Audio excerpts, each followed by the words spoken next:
Rupal's the director of pediatrics at MMC. She trained in peds in Cincinnati Children's and came to Montgomery Medical Center in 2007 before it was MedStar MMC. She works both in the emergency department and the inpatient wards, and she's also an assistant professor of pediatrics at Georgetown University Medical Center. And she's going to be talking to us about febrile seizures. Rupal. Great. Thank you so much. I'm going to pull up my screen here. Sorry, one second. Share screen. Can you see the presentation okay? It's just a black screen right now. There it is. Yep, it's there. Okay, great. Okay, thank you. So I'm going to be talking about febrile seizures, and Manish asked me to do this talk a few months ago, and at that time I wasn't sure what I was going to talk about. And one of my medical students came to me and said, "Hey, I saw a patient with febrile seizures. Can we talk about that some?" And in our conversation, I realized that I had a lot of questions about this topic myself.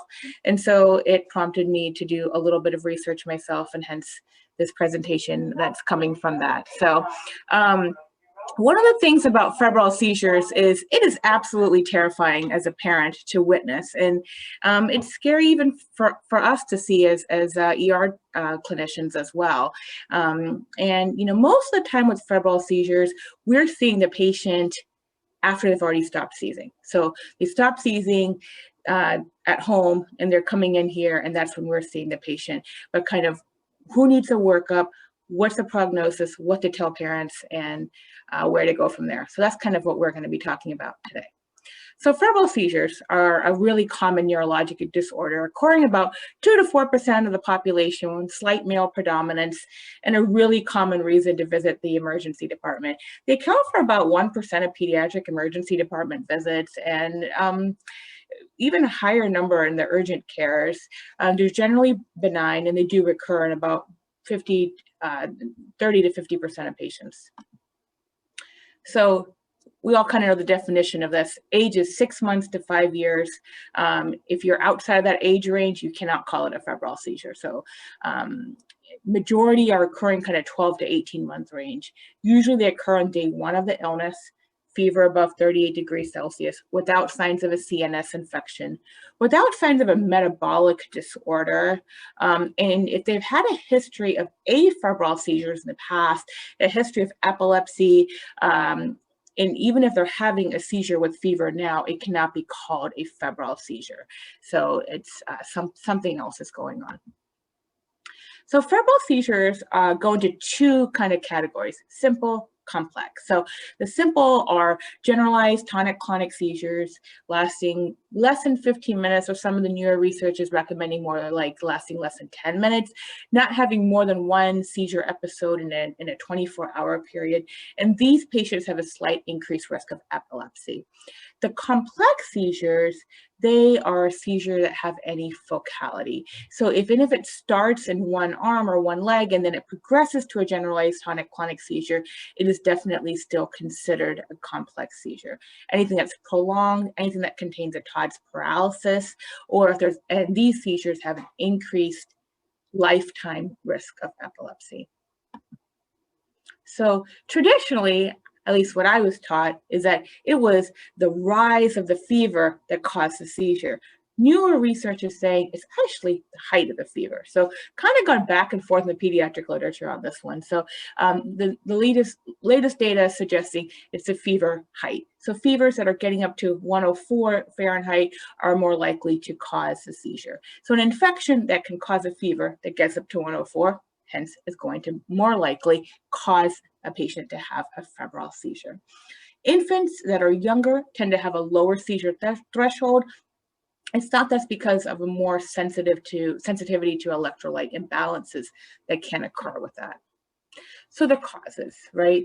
So infection, recent vaccines, family history. So infection is obviously one of the biggest concerns that we see febrile seizures for. Huge viral predominance. These are primarily virally mediated as far as infectious causes go. Roseola, influenza, and for those of us that were practicing back in 2011, during the height of the H1N1, I saw so many febrile seizures during that time. We were seeing 4 or 5 febrile seizures a week that were coming into the emergency department with H1N1.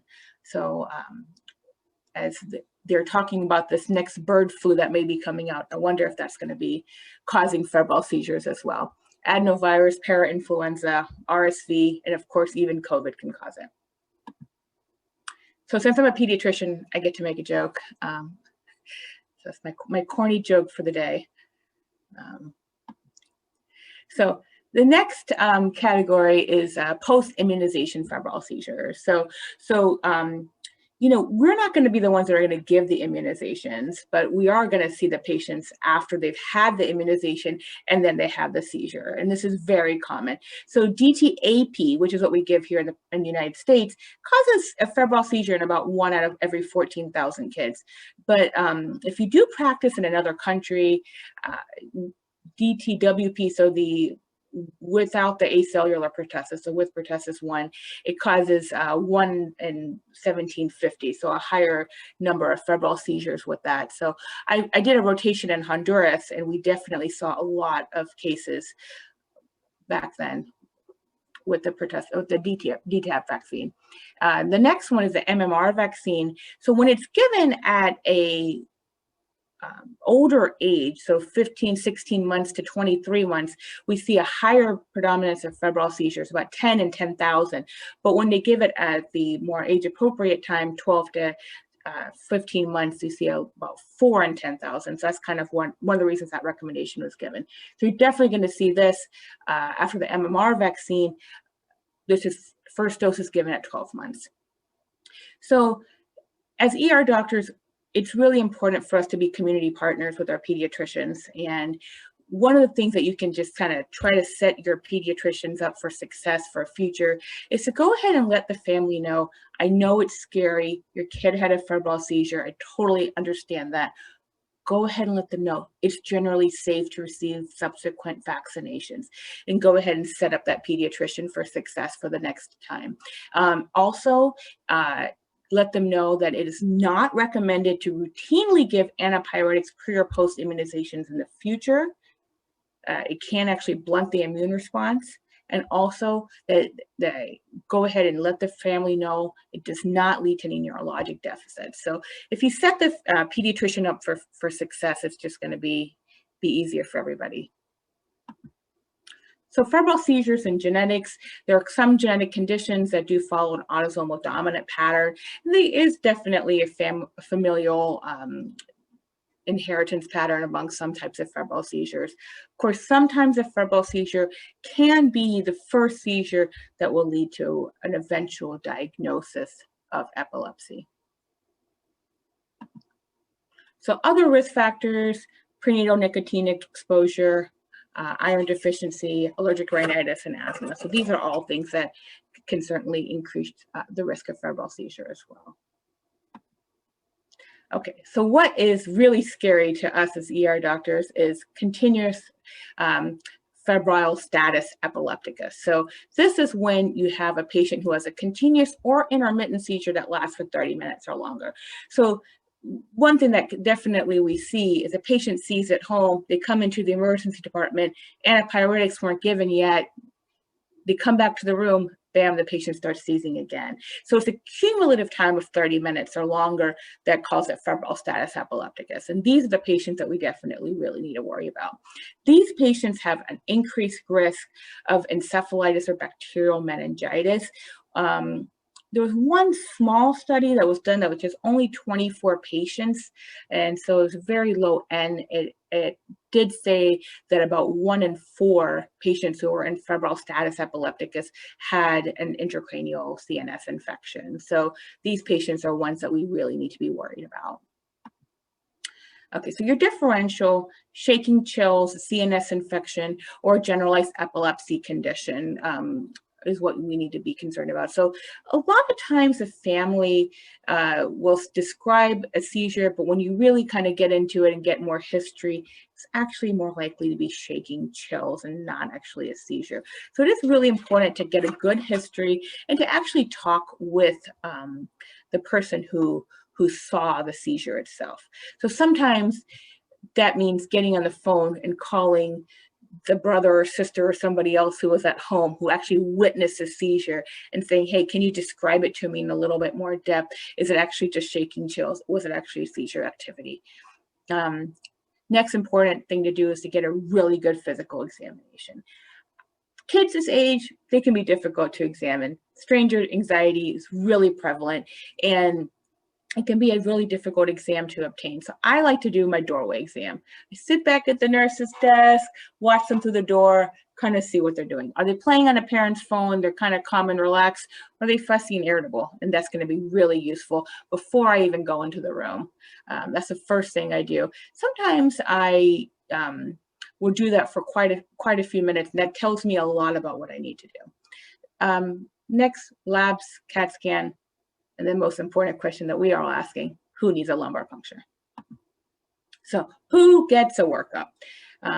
Definitely want to consider it in cases of patients who have a complex febrile seizure by history, someone who is unimmunized or under-immunized. So for clinicians who practice maybe about 20 years before I started practicing, before Haemophilus influenza B, before Mmr Vaccine, a lot of times febrile seizures were an indication, or they look like febrile seizures, but actually were seizures that were caused by meningitis, especially by Haemophilus influenza B and pneumococcal. So you want to definitely consider it with those patients.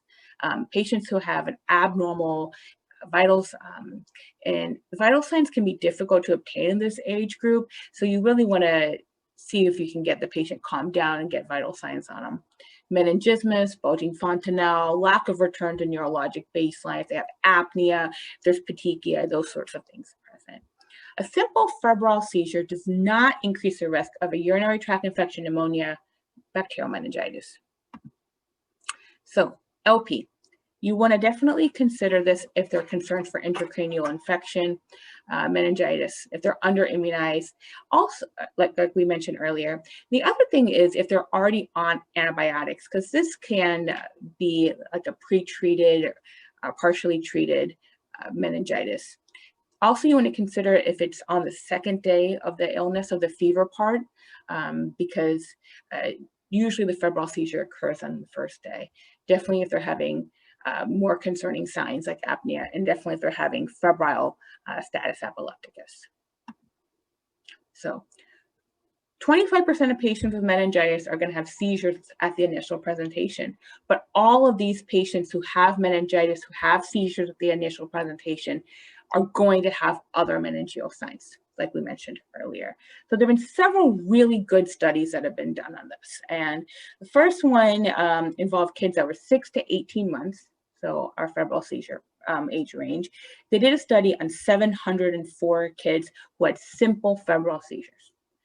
38 of them had an LP, not a single one of them had signs of intracranial infection.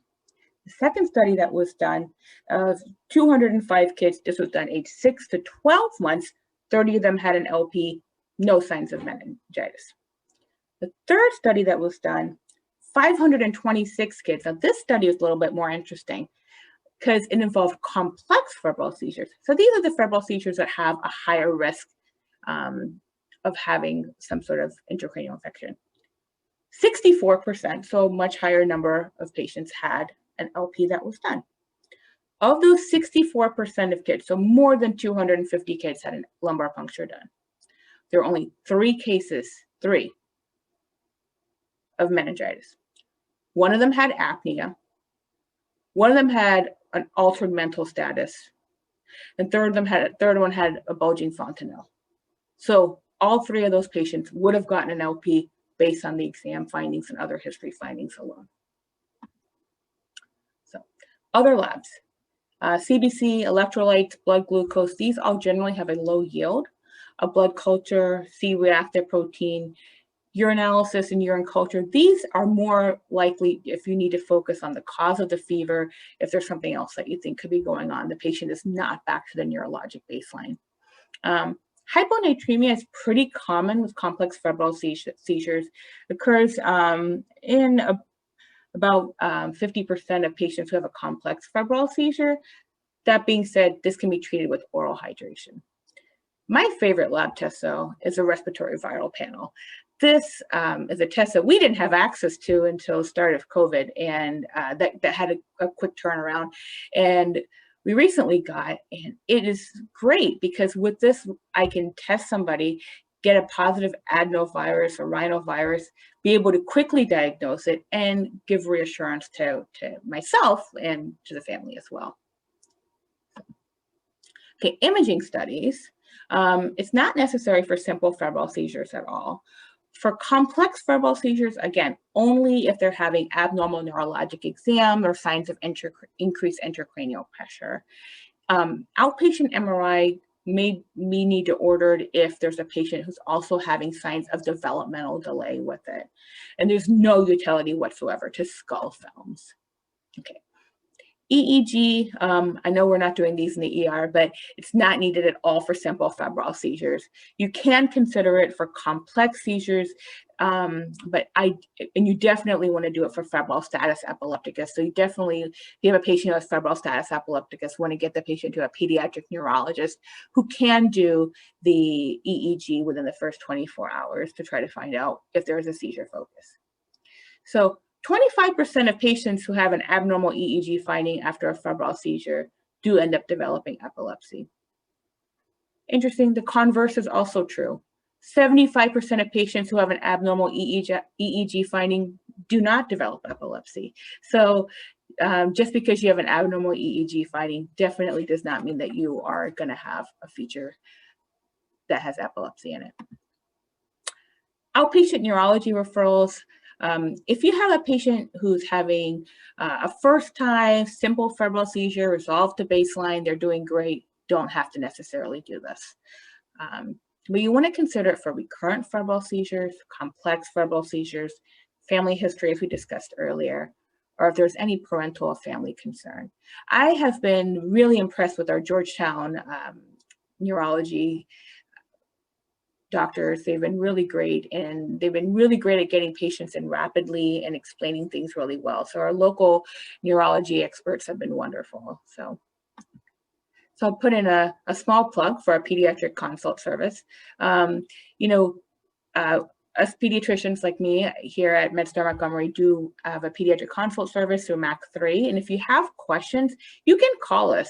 And a lot of the times, we get cases like this, and we call each other and say, I need to call a friend, and that's okay. If you have questions about febrile seizures or about anything else, this week I had 2 weird culture results that I didn't know what to do about, and ended up calling a friend. So it's certainly okay to do that.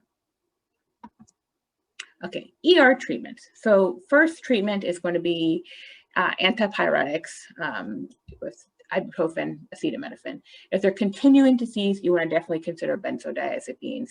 If that's not working, fosphenytoin. Anytime you can also do some external cooling. And then there are also intranasal and rectal options. So diazepam and lorazepam, Ativan, both have pretty equal efficacy. So with treating febrile seizures, you can do either one. As far as intranasal and rectal options, intranasal midazolam is available, and so is rectal diastat or rectal diazepam. And so a lot of times we will actually even discharge patients with diazepam rectally, diastat, to give at home if they have seizures that are prolonged for the future. You want to make sure you tell patients that they only use it if the seizure lasts 5 minutes or longer. And you also want to make sure that if they do use the rectal diazepam, that they call 911 or come directly to the emergency department right away. So, and when you live in the DMV area, we have so much access to great healthcare. It's not as important, but I do have a lot of patients that they're living kind of further away, and it's harder for them to get access to healthcare. It's important for those patients to really have this available.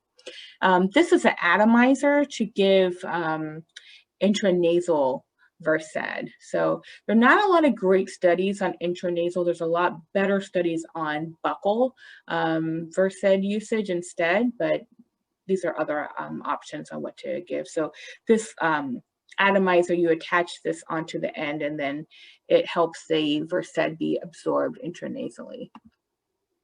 Okay, antipyretics. So kind of what to tell them for the future.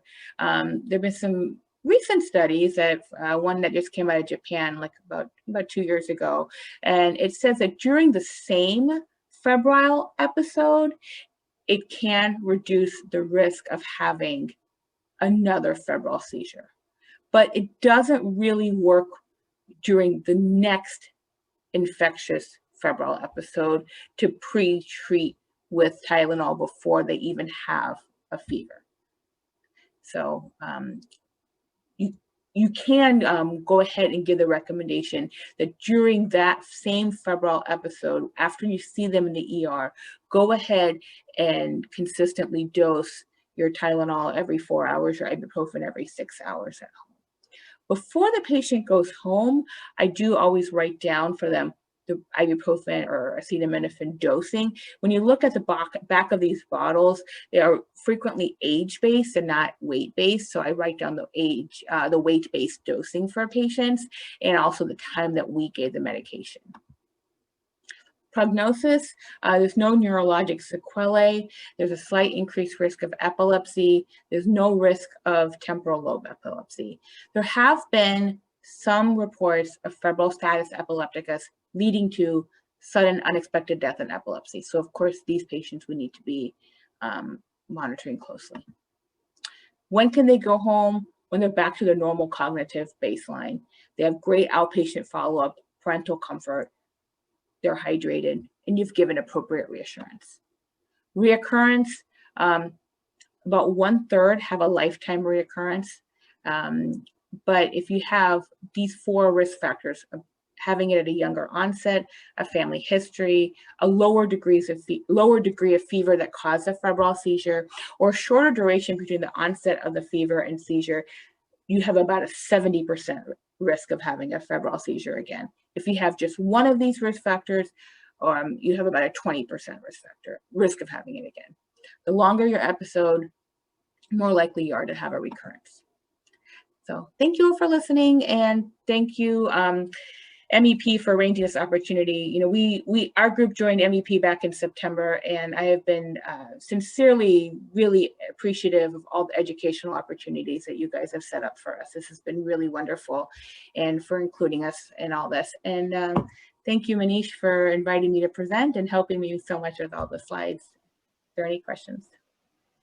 Oh, it's our pleasure, Rupal. Thank you for bringing your expertise. That was a great talk.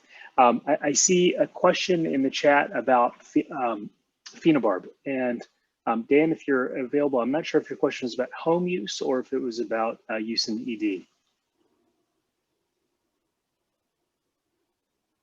And Rupal, maybe you can address both. Yeah, of course. Yeah, the question was whether you can use phenobarb versus phosphodiesterone or... Okay, sure. So in the emergency department, after giving benzodiazepines, phosphodiesterone is going to usually be the first line, and phenobarbital is not usually recommended for this. But for as far as like home use and anti-epileptic use at home, that's a really great question. So it's so rarely used. I've referred countless patients to neurology who've had parental discomfort or had something that was more complex or concerning. And I've only had one patient ever that's come out with a prescription for phenobarbital. So it's so rarely used, and they don't usually recommend other anti-epileptics like Keppra or Depakote or anything else for this. So it's so rarely used, but phenobarbital can actually prevent febrile seizures. So if there's patients that you're worried about with febrile status epilepticus, that's something that neurology frequently does prescribe, but for those small subset population, but it's not very common. All right, great. Again, continue to use the chat if there's other questions that come up. Rupal, again, thank you very much. We're going to go on to our next speaker.